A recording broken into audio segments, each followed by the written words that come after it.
नमस्कार दोस्तों, कैसे हैं आप सब। आज मैं आपके लिए लेके आई हूँ शनिवार व्रत कथा। तो आइए शुरू करते हैं। एक समय सूर्य, चंद्रमा, मंगल, बुध, बृहस्पति, शुक्र, शनि, राहु और केतु इन ग्रहों में आपस में विवाद हो गया कि हम में से सबसे बड़ा कौन है। सब अपने आप को बड़ा कहते थे। जब आपस में कोई निश्चय न हो सका तो सब आपस में झगड़ते हुए देवराज इंद्र के पास गए और कहने लगे कि आप सब देवताओं के राजा हैं, इसलिए आप हमारा न्याय करके बताइए कि हम 9 ग्रहों में सबसे बड़ा कौन है। देवराज इंद्र देवताओं का प्रश्न सुनकर घबरा गए और कहने लगे, मुझ में यह सामर्थ्य नहीं कि मैं किसी को बड़ा या छोटा बताऊं। मैं अपने मुख से कुछ नहीं कह सकता। हाँ, एक उपाय हो सकता है कि इस समय पृथ्वी पर राजा विक्रमादित्य दूसरों के दुख का निवारण करने वाले हैं, इसलिए आप सब मिलकर उन्हीं के पास जाएं, वही आपके विवाद का निवारण करेंगे। सभी ग्रह देवलोक से चलकर भूलोक में जाकर राजा विक्रमादित्य की सभा में उपस्थित हुए और अपना प्रश्न राजा के सामने रखा। राजा विक्रमादित्य ग्रहों की बात सुनकर गहरी चिंता में पड़ गए कि मैं अपने मुख से किसको बड़ा और किसको छोटा बताऊंगा। जिसको छोटा बताऊंगा वही क्रोध करेगा। उनका झगड़ा निपटाने के लिए उन्होंने एक उपाय सोचा कि सोना, चांदी, कांसा, पीतल, सीसा, रांगा, जस्ता, नभ्रक और लोहा 9 धातुओं में से 9 आसन बनवाए। सब आसनों को क्रम में जैसे सोना सबसे पहले और लोहा सबसे पीछे बिछाया गया। इसके पश्चात राजा ने सब ग्रहों में कहा कि आप सब अपना अपना स्थान ग्रहण करें। जिसे आसन सबसे आगे वह सबसे बड़ा और जिसका आसन सबसे पीछे वह सबसे छोटा जानिए। क्योंकि लोहा सबसे पीछे था और वह शनिदेव का आसन था, इसलिए शनिदेव ने समझ लिया कि राजा ने मुझको सबसे छोटा बना दिया है। इस निर्णय पर शनिदेव को बहुत क्रोध आया। उन्होंने कहा कि राजा, तू मेरे पराक्रम को नहीं जानता। सूर्य एक राशि पर 1 महीना, चंद्रमा 2.25 दिन, मंगल 1.5 महीना, बृहस्पति 13 महीना, बुध और शुक्र 1-1 महीने विचरण करते हैं, परंतु मैं एक राशि पर 2.5 वर्ष से लेकर 7.5 वर्ष तक रहता हूँ।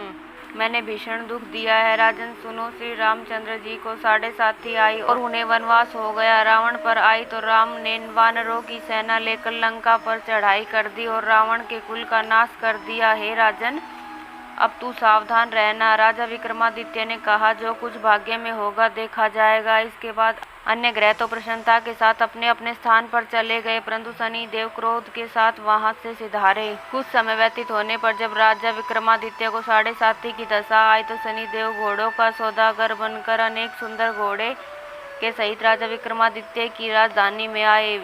जब राजा ने घोड़ों के सौदागर के आने की खबर सुनी तो अपने अश्वपाल को अच्छे अच्छे घोड़े खरीदने की आज्ञा दी। अश्वपाल को ऐसी अच्छी नस्ल के घोड़े देखकर और उनका मूल्य सुनकर चकित हो गया और तुरंत ही राजा को खबर दी।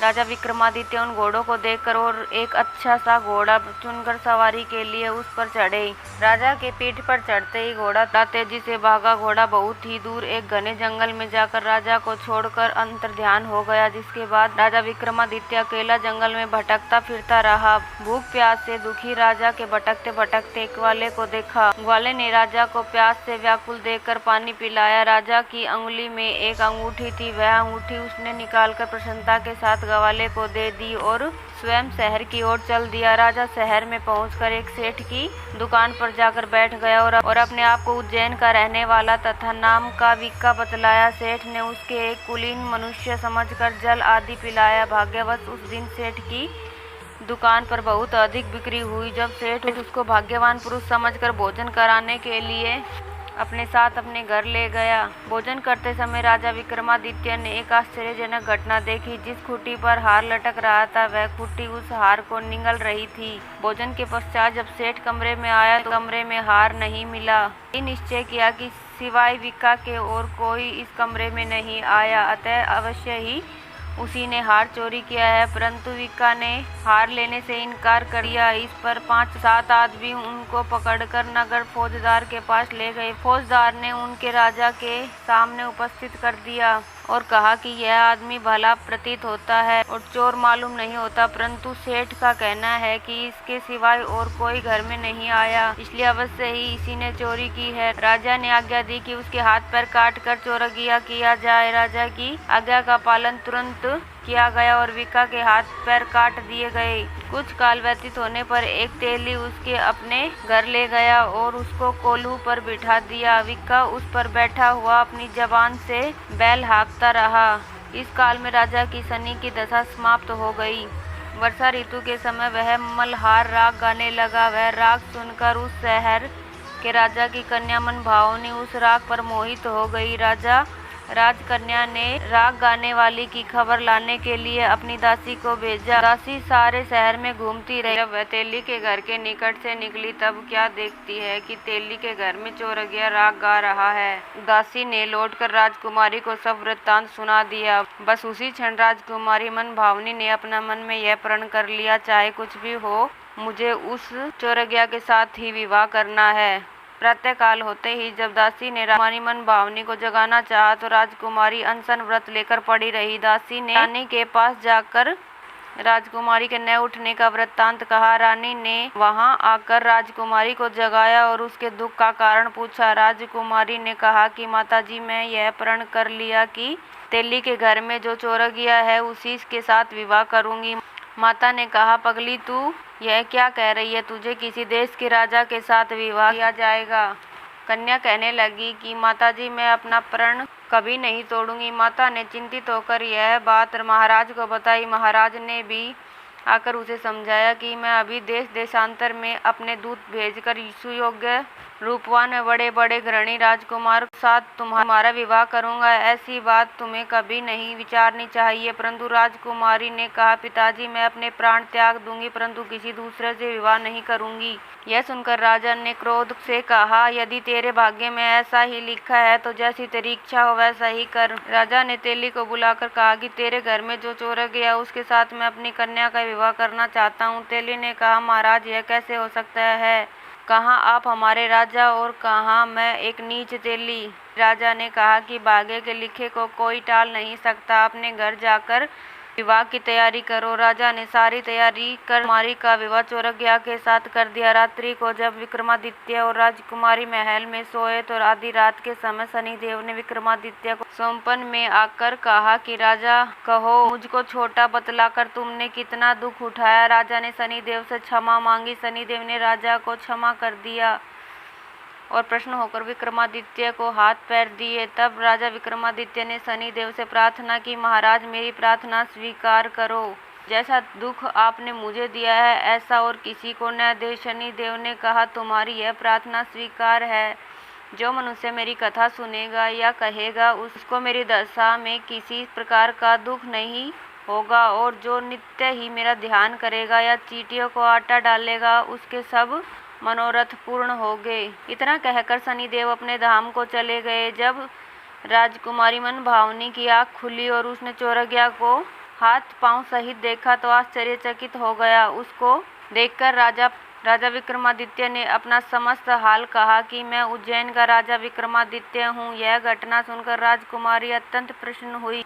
प्रातःकाल राजकुमारी ने उसकी सखियों ने पिछली रात का हाल चाल पूछा तो उसने अपने पति का समस्त वृत्तांत कह सुनाया। तब सब ने प्रसन्नता प्रकट की और कहा कि ईश्वर ने आपकी मनोकामना पूर्ण कर दी। जब उस सेठ ने यह घटना सुनी तो वह राजा विक्रमादित्य के पास आया, उसके पैरों पर गिरकर क्षमा मांगने लगा। पर मैंने चोरी का झूठा दोष लगाया, आप मुझे जो चाहे दंड दे। राजा ने कहा, मुझ पर शनिदेव का कोप था, इसी कारण यह सब दुख मुझे प्राप्त हुआ, जिसमें तुम्हारा कोई दोष नहीं। तुम अपने घर जाकर अपना कार्य करो, तुम्हारा कोई अपराध नहीं। सेठ बोला, महाराज, मुझे तभी शांति मिलेगी जब आप मेरे घर चलकर शांतिपूर्वक भोजन करेंगे। राजा ने कहा, जैसी आपकी इच्छा हो वैसा ही करें। सेठ ने अपने घर जाकर अनेक प्रकार के सुंदर व्यंजन बनाए और राजा विक्रमादित्य को प्रीति भोज दिया। जिस समय राजा भोजन कर रहे थे एक अत्यंत आश्चर्यजनक घटना सामने दिखाई दी। जो खूंटी पहनने हार निगल गई थी वह अब हार उगल रही थी। जब भोजन समाप्त हो गया तो सेठ ने हाथ जोड़कर बहुत सी मोहरें राजा को भेंट दी और कहा, मेरी श्री कवरी नामक एक कन्या है, उसका आप पाणी ग्रहण करें। राजा विक्रमादित्य ने उसकी प्रार्थना स्वीकार कर ली। तब सेठ ने अपनी कन्या का विवाह राजा के साथ कर दिया और बहुत सा दान दहेज आदि दिया। कुछ दिन तक उस राज्य में निवास करने के पश्चात राजा विक्रमादित्य ने अपने ससुर राजा से कहा कि अब मेरी उज्जैन जाने की इच्छा है। कुछ दिन बाद विदा लेकर राजकुमारी मनभावनी सेठ की कन्या श्री कवरी तथा दोनों जगह दहेज में प्राप्त अनेक दास दासी रथ और पालकिया सहित राजा विक्रमादित्य उज्जैन की तरफ चले। जब वह शहर के निकट पहुँचे और पूर्ववासियों ने राजा के आने पर संवाद सुना तो उज्जैन की समस्त प्रजा अगवानी के लिए आई।